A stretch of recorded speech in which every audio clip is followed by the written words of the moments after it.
guys? It is your girl Cadillac. Yes, I'm Cadillac Dixon. I'm the drama like prison wife. I'm the legally blind artist that is rapping and painting for justice. Hoping! Because you gotta hold your breath for justice, girl. To see justice before all face to black. Yes, it's your girl Cadillac. Anyways, we are here a whole week and some later. Finna work on Trees Walk again. Her painting. I got literally, 40, 45 minutes before I start getting ready for work. I was just listening to this video by Mel Robbins. I love her, girl. She was with, who's she talking to? I feel like emotionally, we accept so many emotional poisons in our life that we don't have to accept. Nobody can force you to accept it. And Trent Shelton. I will link that in the description box after it's over. But girl, this is a good thing. It's good. Again, we go back to video. Setting that boundary. Yes. Saying no. Boundary. But y'all know we here for Trees Walk. We about to finish painting this hand painted shirt. Finally, I guess. I don't know. I'm saying we gonna finish, but we don't never finish. But it's really more than halfway done, to be honest with you. I just have to finish this mid-tone. And then the highlights, the hair is the black that I'll have to do at the top. And then her shirt. And then the outline. So it sounds like a lot, but it's not a lot. So let's find one of her videos to listen to while we are finishing. 7 years in prison, been out 8 years. 3 things I would never do as an Trees Walk. because of the knowledge I have of the judicial system and how law enforcement works. Oh, Lord. Number 1, if I saw your front door open to your house or your car door open, I would not close it. I'm not coming in. Oh my God. Because I don't know what happened. I don't know if somebody done broke in your house or broke in your car, and I may be trying to be a good Samaritan and just come over to help by closing it. And if there have been some foul play, then guess what? When the cops get there, they brush, they find my prints, I'm going up the road. Why? Because I already have a record. But that's for anybody who don't even have a record. So we all got to be careful in that area. Oh, did she just say that? Because wrongful convictions happen all the time. Every day that court is in session, a portion of them people being wrongfully convicted. That's why they try to get you to plead out. So you don't even go down there. But a good percentage of convictions are wrongful.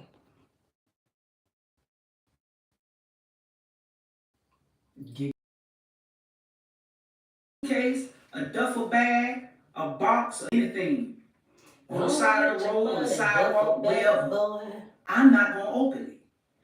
I will not open it without a witness. Wow. And even then, I call the cop and I let them open it, because stolen goods or there's like jewelry or money or whatever is in there, man, I can be held accountable for that.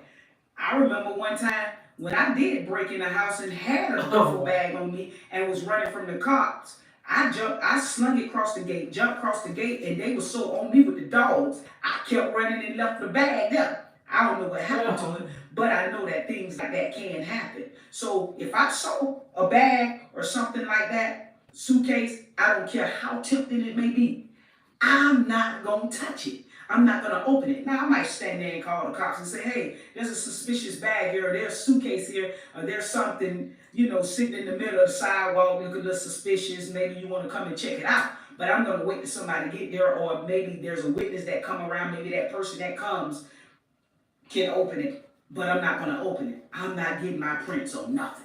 I'm never going to. Number 3. I'm never going to drive anybody's car. Don't get in the car with them either, girl. Do not get in the car with them. If the police stop us, I'm going to be... This is exactly why my husband is wrongfully convicted. Taking a ride from somebody. Don't get in anybody's car, girl, unless you know them like the back. I don't even know. You got to trust them like you trust yourself. Other than that, don't... Responsible, or the driver is going to be responsible for whatever is in that car. I don't know your lifestyle. You don't know mine. That part. So I'm not gonna drive somebody's car because if they have their piece. Oh man, I It's gonna forgot. fall I'm on sorry to keep stopping. I had a whole story time about that, about a homegirl I had maybe 15 years ago. And it was her boyfriend. Like literally, it wasn't nothing to do with her whatsoever. Which the same story, Rajiva the Diva. Why I keep trying to call her Rajiva the Diva. Rajiva the ruler. Reason she did 10 years in prison being in the car with a boyfriend, and it had nothing to do with nothing that the boyfriend was doing. But my homegirl, she ended up taking charges for her boyfriend. And I mean, for years after, she could not find a place to stay. She had like 3 kids. She couldn't stay hardly nowhere. Like it was hard for her to even find housing. It was jobs she couldn't get. And it's all behind the boyfriend. And she said when she went to court, I got the whole story time, I'm gonna do whatever. But she said when she went to court, the judge said that he knew this wasn't her. But the fact that she is not going to turn on her boyfriend, which that's the first thing they do when anything happen, either I turn on, it's like the hot potato. I gotta get rid of the hot potato. I'm turning on you, you turning on me, no matter what anybody had dealings in. But because she would not give up her boyfriend, the judge put it on her. And for years, she suffered behind that. She suffered from behind that. And then when you get felonies like that, they follow you for life. So yes. But I'll get to that one day. I'm done, y'all. I'm sorry. It's I gonna keep follow talking. me. I gotta If be they got quiet. some whatever that broccoli in the car, it's gonna fall on me. So I'm never gonna drive somebody else's car. I don't care. I'm not gonna put it out in the driveway for you. That's why, hey, anytime I get in somebody's car, I get in the back seat. Oh. I don't want nothing to do with what somebody else got going on. Your lifestyle is your lifestyle. I ain't knocking nobody, but at the same time, I know enough now not to drive somebody's car. Or ride in a passenger seat. Law enforcement and the judicial system do not always get it right. They don't hardly get it right. Right now for being in the wrong Thank place you. at the wrong time. Thank you. She 80% of preaching. people that's in prison, She man, preaching. was simply just in the wrong place at the wrong time, man. They 22 wasn't years. doing nothing, just in the car with somebody or 14 just more years driving to the go. car. So man, just being up that road like that, doing 27 years, the things I know now, I use it to my advantage to keep myself out of trouble. Because again, the cops don't always get this thing They right. ain't trying to get it right. And the courts, They trying to only close go the by case. whatever information the police gives them. The police only goes by whatever information That part. that the witness gives them because they haven't seen anything. Because the first thing they're gonna say, if something happened You was in the car. and you trying to explain yourself and you trying to tell them and help them understand, man, hey, I ain't doing anything. First thing they're gonna say, you should have known better. You should have known that you couldn't do this, or you should have known that you can't do that. So, hey, I'm just saying. They ain't gonna look for no evidence. I'm sorry. This So, my passion, y'all. This my passion, and justice is my passion. I'm sorry. They don't even look for evidence. They ain't gonna research nothing. They ain't canvassing no neighborhood. They ain't doing none of this such. They are taking statements from witnesses and they are basing their cases on that.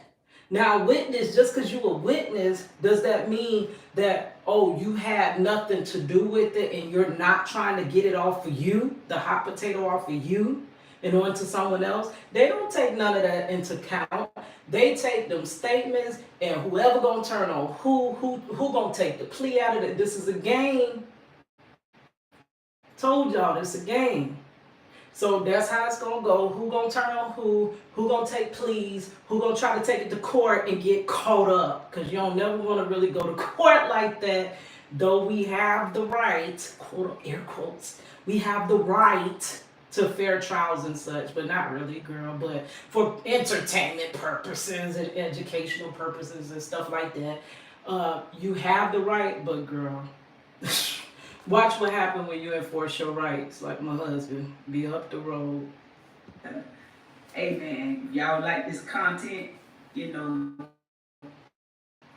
share it, Trees walk. comment. Yes. She on TikTok too, girl. Let's watch another one, a longer one, so I could paint. I need to be quiet. I'm sorry. I don't know how to be quiet. When people get to talk about justice, like that's my love language, girl. Justice. I love talking about that. Okay, she got 3 ways to succeed after prison. You know what? People love to write people off that been in prison, but what I have noticed being in 1,000,001 prison wife groups and prison reform groups, a lot of time people that have been in prison get out and get more successful than those that have been out free for decades. And it's, I don't know, it's a whole, I need to do a video on that. Okay, then she got a playful accident in prison turns into an assault. This one ain't, her videos ain't that long. You be wanting to hear her talk. Okay, so let's play this. 3 ways to succeed after prison as a felon. Living in the U.S. and you are single, listen up because I'm going to make you 14. That ad is really loud. I'm sorry, y'all. 27 years in prison, been out 8 years. How Look, can I succeed Like, as an this is ex-felon? what you do. How can I succeed That's as how an you ex-felon? support folks. I'm gonna give you Show 3 ways I succeeded as an ex-felon. Number 1, I relocated. You have a better chance when you relocate. Sometimes when you go to certain It's jobs, simple. It's they'll simple. do a local background check. Real simple. And if that's the time, the city where you did your crimes, then it That's my automatically gonna show signature. up. There we go. I relocated, and a Support. lot of jobs that I have and have had, they did local background checks. did nothing in the city that I relocated to. So it gave me a chance to be able to get in the door. Because once you get in the door and you show your work, you know what? You good. Even when they find out that you did do certain things or you were in prison or jail, when you get in there and you show your work and your determination, even when they find out, they'll overlook it. So I suggest relocating because you don't want to link up with the familiar people, familiar places, familiar things because they can hold you back. Number 2, don't despise small beginnings. And the Bible tells you that. Don't despise small beginnings. Don't think you're too good to start from the bottom. Whatever job opens the door and gives you an opportunity, take it. Take that opportunity. Don't think you're too good for a job because you know what? You never know.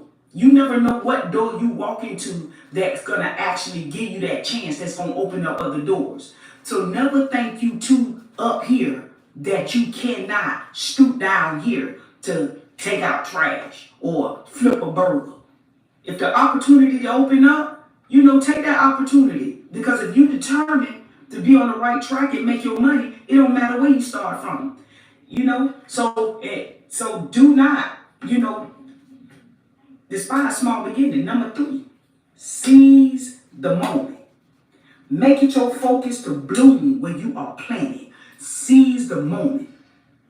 You get in the door, you make sure that whatever they want you to do, you be the best at whatever position these people put you in.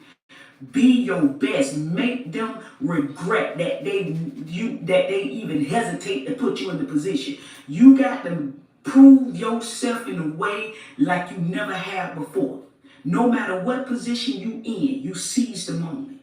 Make people be proud that they chose you. Make them know that this is the best decision I ever made. Or, make them regret that they didn't put you in the position. Like a lot of times I've made a lot of people regret you should have hired me. You should have got me for the job. But I want to tell you a story out of the Bible. 2 Kings, the 5th chapter. There was a man by the name of Naaman, and he was the captain of the host of the king of Syria. And he was a great man. And he was great with his master, and he was honorable. And, he was a mighty man of valor. He was a powerful man, but he had leprosy. He had leprosy. And I look at this man in the Bible because it remind me of us felons. You know, we may, our record may be our leprosy, but we're good people. We're great people. You know, we make mistakes, but we still have Key word there, like I people. always say, there's They're good in people. every bad person, and there's bad in every good person. You just have to reach in and know how to pull out the vile out of the good. But let me tell you about this man Naaman. So Naaman, somebody had told Naaman that, there's a possibility you could be healed. I know somebody that can help you with this leprosy. So Naaman, his head already big because he's a man of power and he's a honorable man and everything. So he got the big head. So Naaman came to the man, the house, to the man, the prophet's house. He came with his horses and with his chariot, and he stood at the door of the house. Like that's supposed to mean something to Elijah. And that meant nothing to Elijah. Instead of Elijah coming out, Elijah sent a messenger to him saying, go and wash in the Jordan 7 times, and thy flesh shall come again unto thee, and thou shalt be clean. Naaman went with all that. So Naaman was mad, and he went away and said, behold, I thought he would surely come out to me and stand and call on the name of the Lord his God and strike his hand over the place and recover the leper. He was looking for Elijah the prophet to do something great. He was looking for him, to show him this great power. He wanted him to treat him like he was somebody. Now, in somebody else's eyes, he was somebody. But you got to understand, coming out of the prison, you starting from here. Maybe you have a lot of value in your life. Maybe, you were somebody in the prison, but now you starting over. You know what I'm saying? So you can't come with that mindset that you got to understand that it's so much stigma around prison. People getting out of prison, people that even is stigma around like me being connected to somebody that's in prison. It's so much stigma that people don't hardly get to the truth until you peel back. Like, that's like having a book and it's in that cellophane. I'm probably saying it wrong, girl, but that plastic stuff that be over your book, and you don't never open the book, and you just judge it by looking right at the thing without opening the cellophane. Girl, that's how they do. They automatically, it's almost like you are marked for life once you've been in prison. When you're there, that's why they don't care how they're treating them while our loved ones are in prison. They don't care about that. And when they get out, because it's all that stigma. You got to get through that stigma before people can actually have compassion and see the human side of you. So, when you get out, it's automatically you're a walking stigma. You know what I'm saying? So you can't come with that mindset that you too good to do this or you too good to do that. But watch this. And then he said, are not Abana and Pharpar rivers of Damascus better than all the waters of Israel? May I not wash in them? Why I gotta go to the So Jordan? he turned away and went away in rage. He was like, man, you trying to tell me to dip in that dirty Jordan River? Can't do it here. But there's other rivers that better than that. That part. There's other rivers more cleaner than the Jordan. So in other words, let me bring it to your vernacular. I ain't about to flip no burgers. Man, I ain't working nobody kitchen. There's other jobs I can do. I'm gonna sit in somebody's office. Don't have that mindset. Don't have the Naaman mindset. Naaman felt like he should have been in the best rivers. He felt like he shouldn't have dipped in the Jordan rivers because it was too dirty. But what was on Naaman's life? Leprosy was dirty. So why you want to dip in a clean river and you dirty?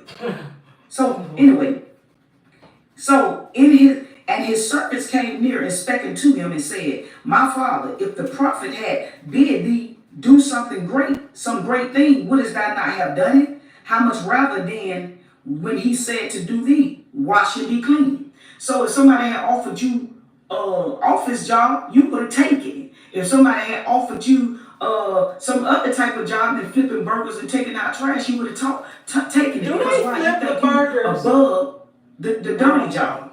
So anyway, Then when he down, Naaman went down and dipped himself 7 times in Jordan, according to the saying of the man of God. And his flesh came again like unto the flesh of a little child, and he was clean. I just want to say this. You don't know what job, you don't know what door gonna open that may be small, that may be open bigger doors for you. That's why I say don't despise small beginnings, because you don't know where God is trying to take you. God has a way, man. He strategically works, and he calls all things to work together for the good. I'm telling you. So you may be flipping burgers one month and may be the manager the next month. I went in Popeyes. I was getting paid $8.35 as a cashier. In 2 weeks, the GM came and tapped me on the shoulder and said, Tree, I want you to take the next week off. I didn't understand why. I took that week off and she paid me for the week I took back. When I came back to work, she said, no, don't report to this store, report to the store on the north side. And I was confused she didn't tell me nothing. When I got over there, guess what? I walked right into the other regional GM that shook my hand and welcomed me into training. She sent me to be trained. I didn't even know it. They surprised me. 2 weeks there, being a cashier, not complaining, cleaning the toilets, cashiering. 2 weeks, I became the top manager. Went through that training for 90 days and came out and ran the whole store. 1 level Remember that part. beneath my GM. They judged her first. Y'all be blessed now, yeah? Didn't know who they had. All right, next video. I don't know how much time I got. You've been in a car accident. Why the ads be so loud? And YouTube play a lot of ads. It's like, and for me, I do stuff while I'm, listening to YouTube. I'm never just watching a YouTube video. So it's like you got to do a lot of skipping and stuff like that. 27 years in prison. Been out 8 years. Let me tell y'all about the first time they used force on me in prison. Now, for those of you guys that don't know what it means when I say use of force is when they have to restrain you in a situation when the situation is out of hand and they cannot get control over the situation. Oh. So, for instance, if 2 inmates arguing and it comes to a physical altercation, and they would tell you, like, I think 3 times they'll say stop, inmate stop, inmate stop, and if you don't obey that 3rd time, then that's when they come in and they will forcefully break it up or separate the situation. So sometimes with the use of force, now the institution had a reputation of using unnecessary use of force, which means that they would use force even when the situation was not called for. Let me tell for, something about and they that. would use. So they have rules. They have to be governed by rules and regulations and stuff like that. So though you are dealing with some people that broke the law to be in prison, you can be innocent in prison too, or you can be over sentenced and should have been let out of prison. So though people take that route to look down on people in prison and say, hey, you shouldn't have did what you did and you wouldn't have been there suffering in prison. But it doesn't give them the right to break the regulations, the rules, the whatever is set in place to govern over people. You're never supposed to go to that point. Yes, you're dealing with people that broke the law, but they're already being punished, they're already serving their time, and it is not on you to come in and commit more, because honestly, that's you breaking the law. That's them breaking the law. But it's justified for them to break the laws, the regulations and stuff, because they're dealing with other people that already broke the law. So what makes any better than the other if we're taking that higher than thou stance and looking down on people? What makes them better than the person incarcerated? Nothing. And a lot of them will tell them, they tell our loved ones, look, we just like you, we just didn't get caught. Girl, so like she's saying, they use excessive force when they're not supposed to. There are things they have protocol, but it's when it is actually cause for that protocol. But you got some people just come in and just do what they want to, and nobody really oversees it like that. So, and then when you, girl, it's a whole story. You can't get no justice. It'd be hard for you to get justice for your loved one behind the walls. They will always 99.9999999% side with the prison, whether they right or wrong.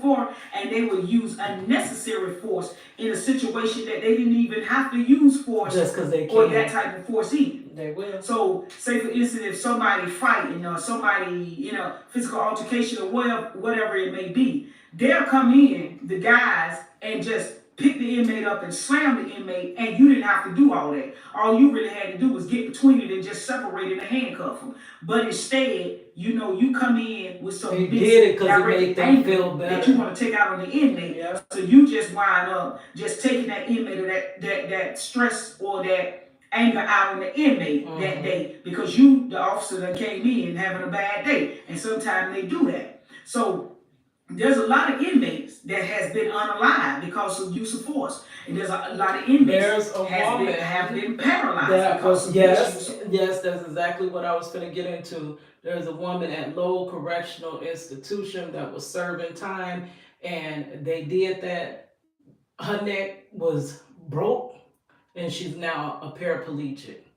And at that point, they released her from prison because it cost them too much to keep her in prison. And the guy that did that,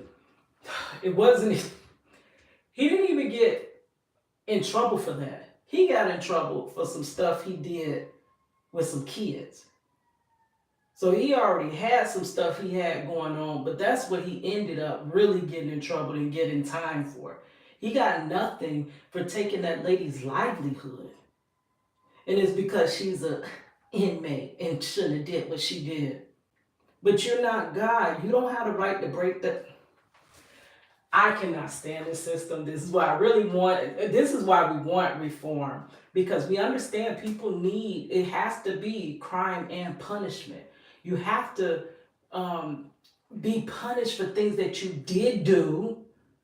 But it has to be in a way that is going to rehabilitate you so that you come back to society and you don't reoffend against society. You don't come back committing more crimes. You're coming back getting these jobs, like she's saying, building these business, and you're becoming an asset to the community rather than a detriment, committing the next crime against who? My loved one, your loved one, anybody in the neighborhood, the woman up the street. Like all of us really need to care about them being reformed and treated not like animals, not like trash, like humans. Humans that are serving time, which is already your punishment. So you just oversee them doing their punishment. You're not there to add to their punishment, but that's what really happens behind the walls. I've been paralyzed because of misuse of force or I excessive need to use of remember force. her name. Using force when it wasn't even name. necessary. Like, God bless I've her. watched him several times God bless use them. force on elders when Yes. all he really had to do was just Older take that people, little lady yes. and just by the arm and just Ooh.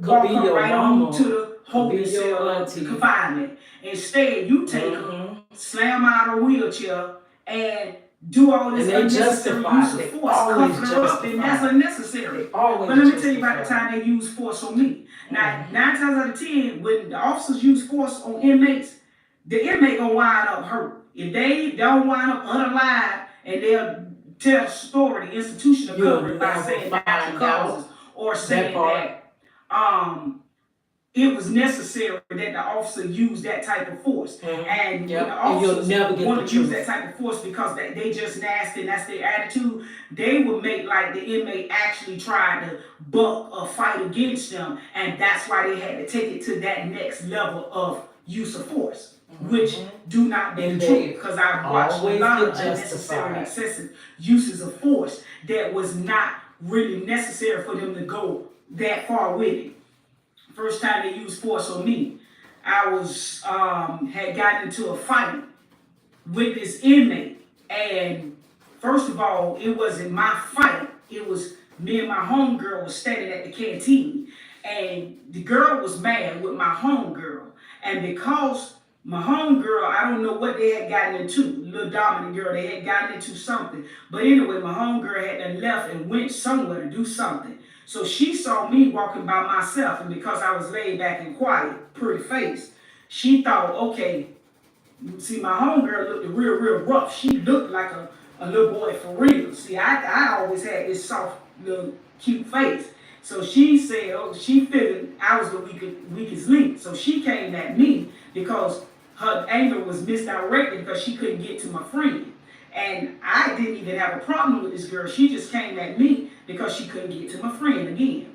So she came and she kind of tried to get me from behind, you know. So when I turned around, you know, she coming at me to fight me. So I turned back around and I did what I had to do. So anyway, we scrapping, right? You know what that means, we scrapping. So it was like this right here.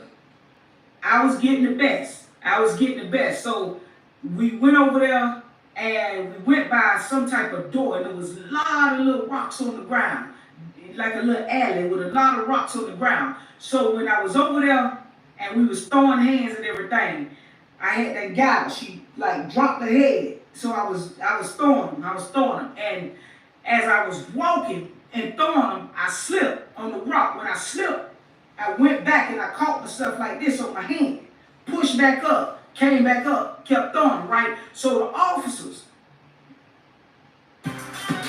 Don't really. TikTok. So the officers, they was like, officer coming. But see, by then, my mind was in another dimension. You know how you go in that blackout stage when you know, you ain't in that stage no more, where you trying to rationalize and be in the moment. I was not in the moment anymore. My mind had done kind of like blanked out, because I'm like, okay, she done came for me. Like, let me go ahead on and shut this down. So I went in another space in my mind, because I felt like, you know, I needed to take it there right then, because I wasn't finna have no more of these situations. I already told you about my first fight, but this the second fight, and I hadn't had a fight now in like 5 years.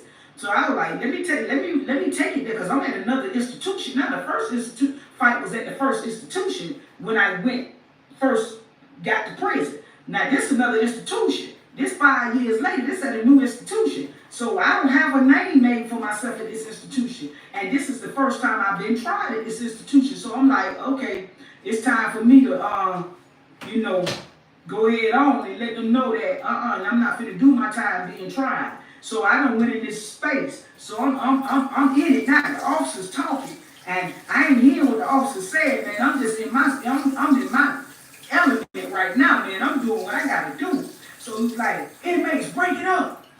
Inmates, break it up. Inmates, break it up. But you know, I wasn't hearing none of that. So anyway, they came over and they grabbed. Okay, her head was down. At this point, you know, I had like her shirt in the back, like this right here. Her head was down, and I'm coming up like this right here. So they came and they pulled her first, and then they had grabbed my arm. When they grabbed my arm, y'all, let me tell you, I don't know what came out of me. I said, nah, man, nah, I don't want no man touching me. I don't want no man touching me. And they looking like, break it up, let go. And I'm like, nah. So a sergeant, a female sergeant, white lady, man, she was real straight with me, man. I love her to this day, man. She know who she is, and if she listening, she know what I'm talking about. She came and she said, she said, let Tree go. So the male officers let me go. She said, I got her. Later. And she took me, and she said, I'll never forget this day. She said, every male step back. She said, every man step back. And every male had to step back.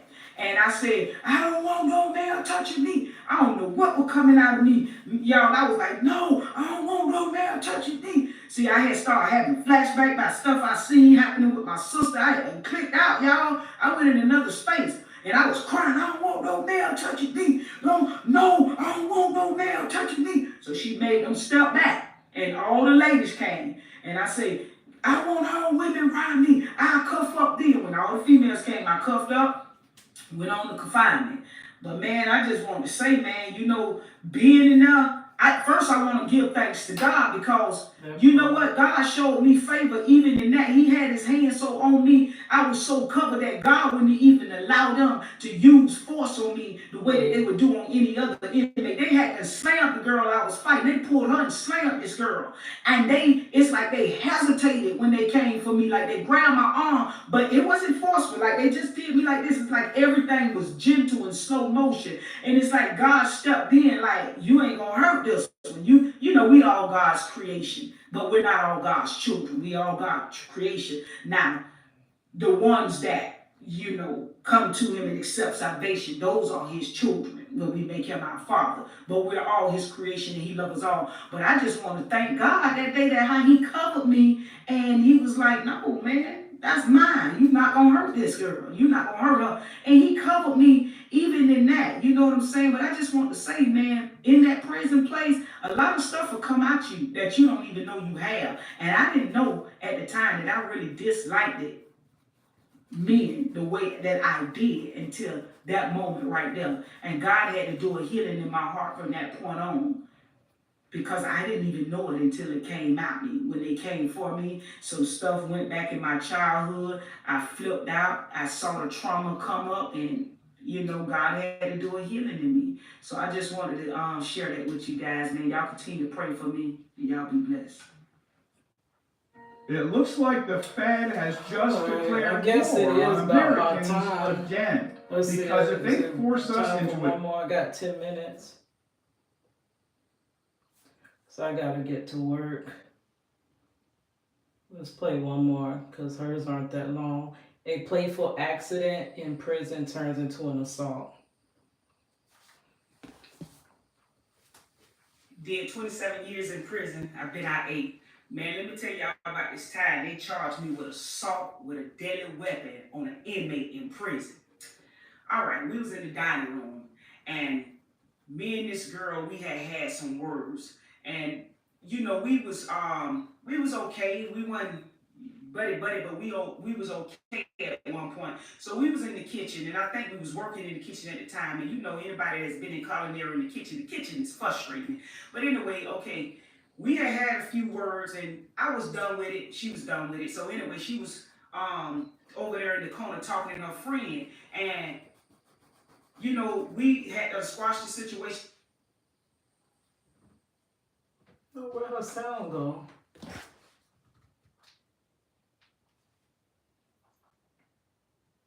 Oh, the sound gone. What happened? I was just playing it. She said something and I forgot what it was. But anyway, I picked the broom up just playing. And I did like over there in the corner talking to her friend. Okay. And we had to squash the situation, but then she said something else, and I had a broom in my hand, and I was pushing the broom, right? But I wasn't mad, and then I was just playing, and she said something, and I forgot what it was, but anyway, I picked the broom up just playing, and I did like this. I said, man, go ahead on with that, and I was playing. Y'all, the broom, it was a screw-in broom, and you could screw it on and screw it off because we used to change the broom heads. Man, the broom head flew off the stick and went through the air traveling, and I watched it in slow motion. That thing was like slow motion. And the girl, if anybody know what I'm talking about when we got the plastic long cups in prison, you can't break them. I don't care. You can throw them things against the wall. They ain't gonna break, man. That thing, that's some durable plastic. She was just about to put ice up to her mouth, and the thing came and hit the cup, and the cup was in her hand, and when it hit the cup, her hand went like this, that the broom split the cup just like this, that her hands was clasped around the cup. Man, if the broom had not hit the cup, it would have split her head. And we was watching this in slow motion, and I'm like, oh my goodness. Down to and the right. I don't know what to say, but anyway, everybody was in shock. And the officers, they in the dining room, and they saw it, and they looking, and they came over to me, and they put me in cuffs.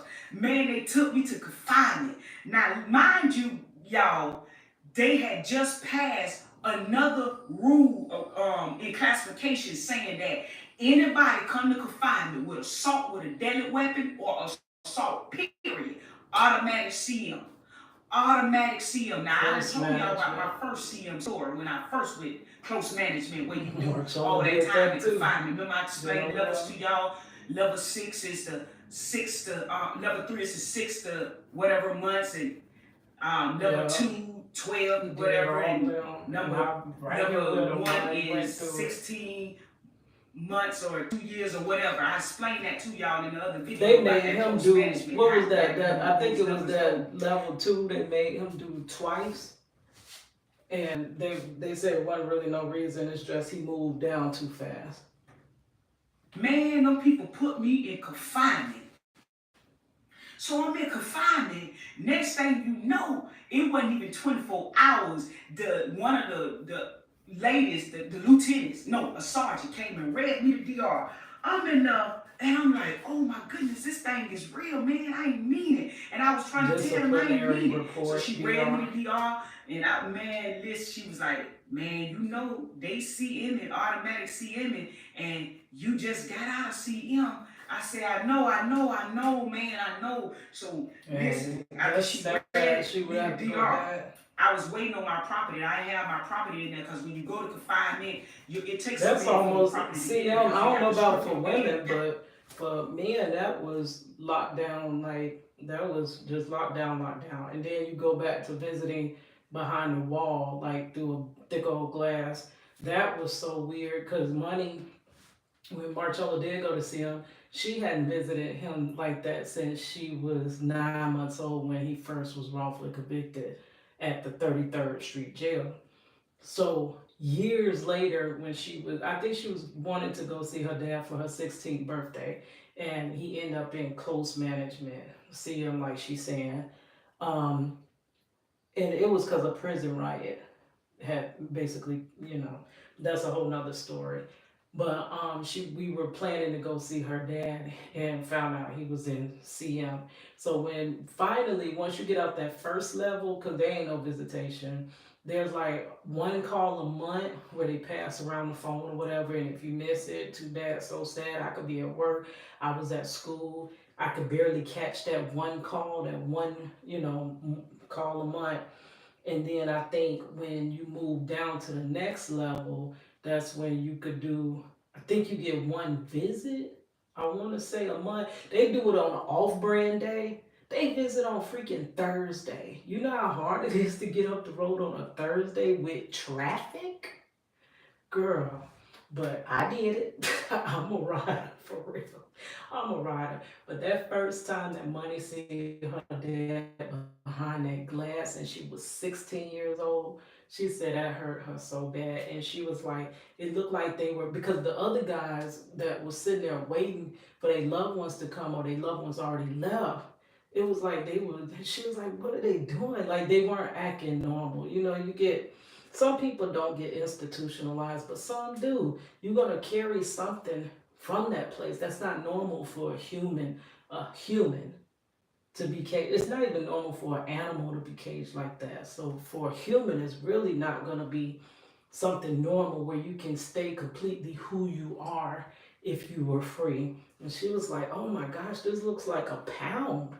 Like we're in a pound and they look like just sad puppies. It's crazy. But that's what she was going to head back to if they had done after that DR court. Put your bed, pack your stuff, and go through everything, and then that's when you lose all your. Oh, maybe you don't do DR court because she said it's automatic. All your accessories that you don't have a properly slept for.